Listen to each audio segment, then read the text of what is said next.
Bang Poli. Yang pertama, strategi pengorganisasian apa yang dikerjakan di sini? Terus bagaimana memperluas itu untuk di pengorganisasiannya di sini? Ya. Ya, terima kasih. Halo, ini baru dua, satu lagi sebelum dijawab. Ada lagi, Pak Lantur, Bang Samsudin. Dari teman-teman nelayan, ada yang mau nanya? Oke ya, kalau kita tutup dua sesi dulu ya. Mungkin dari Bang JJ deh. Pertanyaan Bang Asun tadi, ini masalah Sidul. Kebetulan ini orang Betawi campur Padang. Ini kawan Sidul lagi, kawan Sidul soalnya. Ya, enggak, kalau kita ngomongin Betawi itu kan nggak harus dia secara genealogis itu orang Betawi gitu. Karena secara genealogis misalnya nguji saya orang Betawi juga jangan-jangan 3-4 generasi ke atas bukan orang Betawi gitu. Satu orang Bali, satu orang Ceylon gitu. Kawin kemudian melahirkan leluhur saya begitu. Jadi menurut saya nggak bisa. Cuma saya lebih percaya orang Betawi itu dia bisa disebut Betawi ketika dia punya ikatan yang kuat terhadap apa yang disebut sebagai kebudayaan Betawi. Dan Rano menurut saya adalah orang Betawi yang memiliki posisi penting secara kultural karena dia menyuarakan tentang dunia Betawi yang pada masa tertentu itu dianggap cuma identik dengan kekerasan. Tiba-tiba dia muncul dengan sinetron Sidul begitu. Dan dia dengan sinetron itu dia seperti menggambarkan bahwa gambaran orang tentang orang Betawi itu yang identik dengan kekerasan itu keliru, itu salah besar gitu. Orang Betawi yang digambarkan sama dia adalah orang yang sangat peduli dengan pertama, orang yang ulet, orang yang tidak pemalas. Yang kedua, orang yang aware terhadap pendidikan. Yang menarik menurut saya, orang yang sangat plural begitu ya. Yang ketiga, yang keempat menurut saya yang menarik juga, orang yang arsitektural rumahnya itu memperlihatkan kepedulian terhadap alam. Rumah Sidul hanya bagian yang kecil dari arsitektural ruang hijau yang besar. Artinya konsep ekologi ruangnya dia sadar betul begitu. Nah, Buruk cuacanya. yang kita ingat juga dari Sidul bahwa ketika dia mau jadi gubernur di Banten, kiri musola dia itu. bilang minta izin sama ibunya bahwa Ya, Dul itu dari Betawi pengen ada warung kiri kan? di Banten. Ya, artinya harusnya nilai Betawi itu menurut saya menjadi acuan. Iya, betul. Dan nilai Betawi itu dengan Banten seperti saya terangkan tadi, itu dua nilai yang sudah melalui satu proses sejarah yang panjang yang saling mengisi. Jadi menurut saya Sidul ke Banten itu ya seperti dia pulang ke kampungnya juga. Menjadi harusnya ya menurut saya. Harusnya dia menjadi bagian dari kampungnya Sidul. Nah, yang kita lihat hari ini kan tidak seperti itu. Sidul yang kita lihat telah menjadi orang asing. Dia menjadi asing di Betawi dan dia menjadi asing di dunia yang pernah berkaitan erat dengan dunia Betawi. Prinsip-prinsip ekologi misalnya yang diperlihatkan dalam sinetron Sidul, dalam ruang arsitektur nggak penting.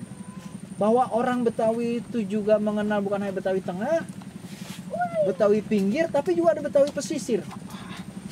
Dia memimpin sebuah wilayah yang berkait erat dengan wilayah Banten, dengan wilayah pesisir Betawi. Laut wilayah orang Betawi pesisir. Dan dia tidak pernah tahu menurut saya. So jadi di sini kita bicara lagi kalau gubernurnya orang Betawi. Hari ini menurut saya, sorry, mungkin Sidul hanya ada di dunia televisi, tapi tidak ada di dunia kenyataan kita. Betul, benar. Dan semua nilainya menurut saya habis sampai di televisi. Tidak pernah nyata ke dunia orang Banten dan tidak pernah nyata ke dunia orang Betawi. Jadi kita disajikan sebuah hiperrealitas saja dalam bahasa orang filsafatnya. Bayangan-bayangan yang kita anggap sebenarnya kenyataan tapi sebenarnya itu tidak nyata. Jadi konstruksi pikiran kita seperti di dalam Pak Asun itu konstruksi pemikiran yang salah. Sidul sudah mati, sudah nggak ada. Kalaupun dia hidup, dia tayangan ulang di televisi. RCTI misalnya. Iya, jam 1. Dari rating. Jadi jangan tanya lagi Sidul, hadapi aja Rano sebagai Rano Karno, bukan sebagai Sidul. Kalau dia bicara sebagai Sidul, ya pertanyakan saja apa nilai Sidul masih ada. Apa ruang ekologi rumah Sidul itu masih ada yang peduli terhadap lingkungan, alam, kaitan ruang hijau dengan rumah. Itu diskusi itu dalam Sidul. Itu tidak ada lagi menurut saya. Iya. Perempuan yang menjadi penting. Ya dulu itu kan Pak nanti ditonton Sidul karena apa? Karena orang pengen lihat sebenarnya Sidul itu memilih siapa? Sarah ya. atau Jenab? Kalau menurut orang Betawi, Munaro. ya, kalau orang Betawi Sidul kata orang, kalau Sidul orang Betawi gampang kawinin Jenab. Ntar ngomong sama si Jenab, Nap, gue pengen sama si Sarah, boleh bang, asal Adi rantang sama ranjang. Tapi Sidul nggak melakukan itu. Artinya apa? Dia sadar betul. Orang Betawi itu kenal roti buaya, kesetiaannya. Lu kalau udah pilih satu, pilih. Setia selamanya. Tapi dia nggak ngerti ini secara betul-betul. Dia kebetulan ngerti. Kebetulan doang dia paham itu. Nah, sekarang perempuan ini apa mereka peduli? Mayoritas perempuan sekarang menjadi TKI sih. Di sini. Artinya nilai-nilai itu tidak ada. So jadi kalau pertanyaannya di mana Sidul, dia nggak ada lagi di Betawi. Bahkan dia hadir di Banten, dia hadir sebagai bukan Sidul, hadir sebagai Rano, sebagai insan politik yang memanfaatkan dunia Sidul sebagai komoditas politik. Nilainya ya seperti Soekarno di dalam PDIP, nggak ada Soekarnonya. Seperti Sidul, nggak ada Sidulnya di dalam diri Rano Karno dalam konteks kekinian. Itu sih. Iya. Sangat dapat tegas dari Bang JJ. Mungkin kaitan dengan Rano ini dari warganya sendiri nih yang bisa jawab nih. Ya enggak? Ya, coba kira-kira Kang Khalid. Lah ya intinya benar apa yang dibilang Kang JJ. Ya kita tidak usah melihat dari bentuk casingnya saja. Lah HP saya yang rusak ini tinggal ganti casing cakep lagi. Bukan persoalannya siapa yang bisa melihat itu. Itu artinya kita lihat aja karakternya. Lah tinggal cerita doang sih Dul mah. Wong buktinya moratorium aja.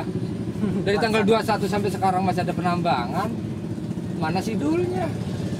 Yang ada kapitalis sudah ada pasti. Oke, cukup ya Mas ya. Dari Kang Khalid menjawab pertanyaan kawan kita mengenai bentuk ininya ya, organisasiannya gimana? Oh ya, Silakan. ya.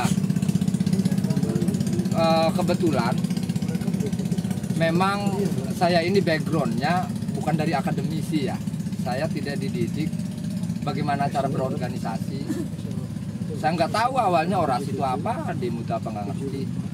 Yang tahu saya lapar dan saya diganggu aktivisnya itu. Nah kemudian dari kejadian-kejadian itu ternyata kalau kata Bang Jaje mah kita punya sejarah dulu tentang dunia gerakan segala macam. Kebetulan saya pernah baca buku judulnya Pemberontakan Petani 1888 karangan Hartono. Terbitan Hartono Bang ya, juga tuh, Pustaka Komunitas Jaya Bambu Harto tuh. Dirjo. Iya. Masuk Jakarta ya. Nah, aku baca kisah-kisah perjuangan itu ternyata aktor-aktor atau tokoh-tokoh perjuangannya dari wilayah sini. Dan saya tertarik dengan yang namanya Ki Abdul Karim Lempuyang. Dia dijuluki salah satu yang namanya hantu VOC. Dan saya suka itu dari bagaimana dia mencoba menggabungkan Torekat Naksabandia dengan Torekat Qadariyah itu, sehingga ini akan menjadi sebuah pergerakan melawan Belanda. Dan Belanda tidak tahu kepalanya putus segala macam siapa yang ngebunuh. Artinya saya maknai di dalam dunia gerakan di sini, mungkin saya akan mencari orang-orang yang sepaham dengan saya. Dalam sepaham dalam artian bukan hanya sepaham dari tingkat permukaannya saja, tapi juga sepaham dengan tingkat sisi dalamnya, ideologinya. Dan kita nggak perlu orang banyak, dan kita juga nggak perlu misalnya. Ya artinya dalam posisi seperti ini, jujur aja saya hanya adaptasi saja. Gerakan-gerakan dasarnya biarkan aja, mereka akan menilai sendiri kapan saya akan bertempur. Berapa ribu, berapa puluh, berapa ratus ya kita lihat aja nanti. Kalau memang sudah diputuskan oleh teman-teman untuk menduduki istana ya kita lihat berapa jumlah masanya. Cuman bagaimana strategi itu? Ya ini wilayah publik. Artinya ini adalah wilayah internal.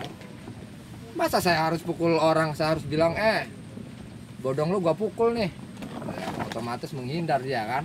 Nggak usah bilang, lihat aja nanti. Gitu.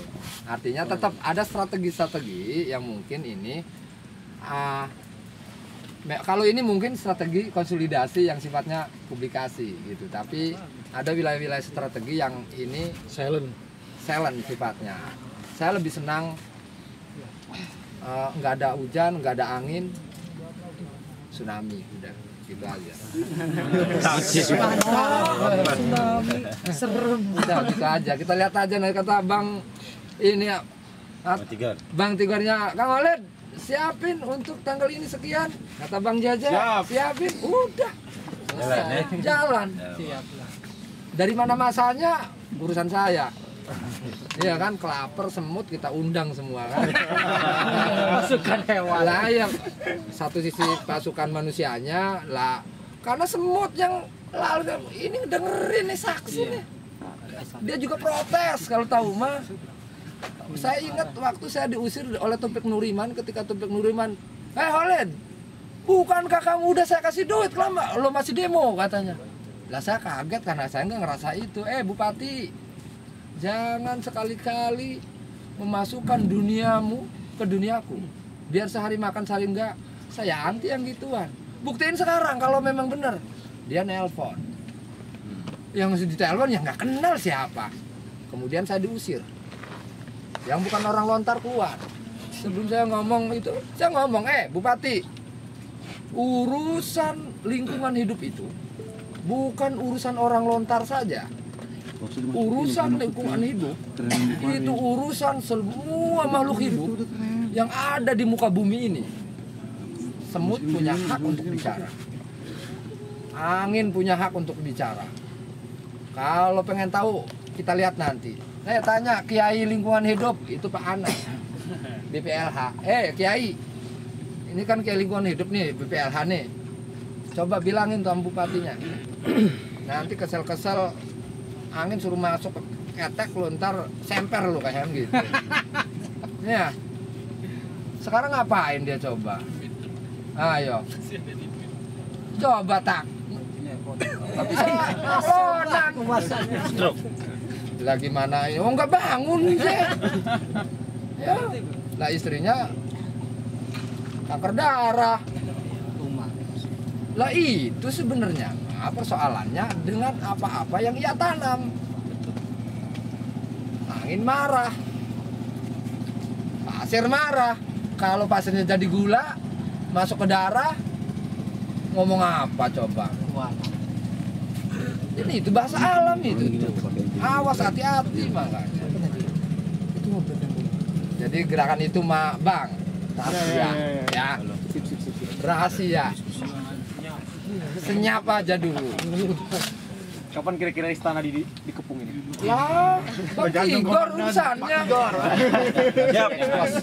Bang Jeje urusannya itu mah. Ini prinsipnya dengan Bang Roni Tenabang.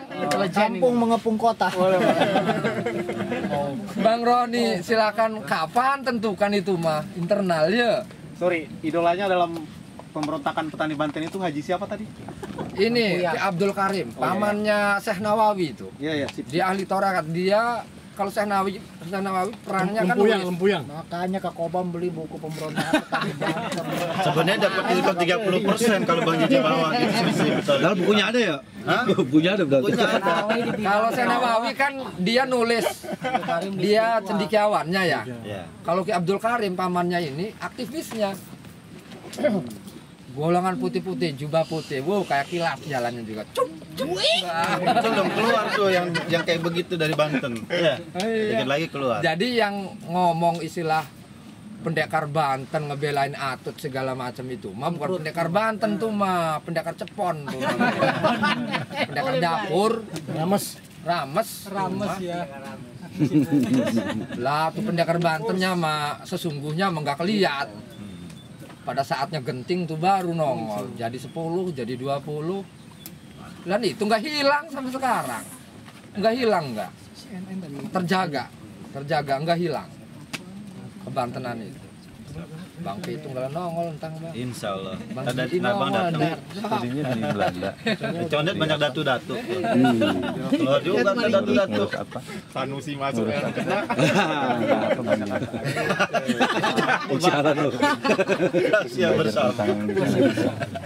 Tentang Oke Bang ya. itu belajar. Tadi menarik tuh. Jadi inspirasinya mengenai pemberontakan petani Banten. Yang ini bukan iklan dari Bang JJ, memang diterbitkan oleh komunitas bambu ya, masuk Jakarta itu. Ya, yang menarik memang pemberontakan yang dilaksanakan oleh orang-orang tua kita itu diinspirasi oleh gerakan spiritualitas, gerakan-gerakan Torekot, gerakan-gerakan yang memang didukung oleh para kiai-kiai. Bahkan seorang Pitung pun, kalau menurut Bagi Ridwan Saidi, beliau itu belajar Torekotnya dengan Guru Naipin. Guru Naipin itu kalau menurut salah satu keluarga Aryo Jipang itu berasalnya dari Tanah Abang. Jadi ini yang mungkin ada inspirasi juga kami ya, saya dengan Bang sama Kang Saptani kemarin sempat juga ketemu dengan kawan-kawan dari Bandung. Hasil tirakat ya, kebetulan dia itu bagus yang ada di Jawa Barat. Hasil tirakat dan hasil diskusi akademik itu menyatakan kalau kita mau berubah di Indonesia harus kita cari tokoh atau gerakan yang menyatukan unsur spiritualitas, intelektualitas dan kejawaraan. Mau nggak mau menghadapi kondisi kayak gini. Dan saya yakin kalau bicara spiritualitas, Banten ini gudangnya. Ya insya Allah kalau yang hatinya lurus sih masih terjaga. Gitu ya. Mudah-mudahan di Betawi juga masih ada lah. Ya, jadi tadi itu ya Bang ya. Mungkin satu lagi ya untuk penutup. Kalau sebelum saya tutup ini untuk pertanyaan kalau masih ada lagi? Silakan Bang. Tadi saya Mahfud Junaidi. Oh ya silakan. Agak keras sedikit Bang. Ya, saya sempat ngobrol banyak sama Bang Khalid. Rupanya modus yang dipakai Bang, bisa. geng tengah laut ini saya perhatiin di mana aja tuh sama. Menggunakan aparat pemerintah dari atas sampai ke bawah, menggunakan aparat keamanan, menggunakan kekuatan sipil, menggunakan kekuatan duit. Saya pernah nemuin kasus serupa di depan rumah persis, polanya persis kayak gini. Dan saya dari tadi tuh masih bertanya-tanya apakah dengan kondisi seperti ini yang pemerintahnya juga udah pada masuk angin semua, penduduk-penduduk setempat beberapa diantaranya juga udah masuk angin juga, apakah perjuangan ini bisa berhasil? Sebab setelah Bang Tigor cerita barusan, reklamasi memang ada di Teluk Jakarta, Pantai Dadap bakal digusur untuk dibangun tol, sementara pasirnya dikeruk dari sini. Di sini kalau nggak salah cuma 400 juta ya, sementara yang dibutuhin 900 juta. 500 juta ini dari mana? Jangan-jangan habis dari sini nih Lagi yang di Kanibal. ada domas-domas lain, dan saya agak pesimis melihat ya di peta politik nasional juga gubernur seolah-olah berani menantang yang lebih tinggi. Jadi pertanyaannya bener yang Bang Tigor bilang, ini nggak bisa dijadiin jeritan cuma di satu tempat, tapi gimana caranya biar ini bisa dijadikan jeritan bersama sebelum ada domas yang lain yang untuk menutup kebutuhan 500 juta kubik tadi. Sekian. Kita Pertanyaannya ke semuanya. Bukan pertanyaan sih, lebih ya. ke Ya. Ya. Tambahan dikit. Silakan. Ya artinya dari kejadian-kejadian terdahulu konsolidasi ke Tiara ke NTI segala macam rupanya. Oh berarti saya harus melampaui Indonesia. Kalau misalnya mereka menggunakan kekuatannya juga dengan tangan asing, kenapa enggak kita juga harus menggunakan juga ke sana? Lah katanya ada PBB. Yuk kita adukan ke Dewan PBB untuk gugatan.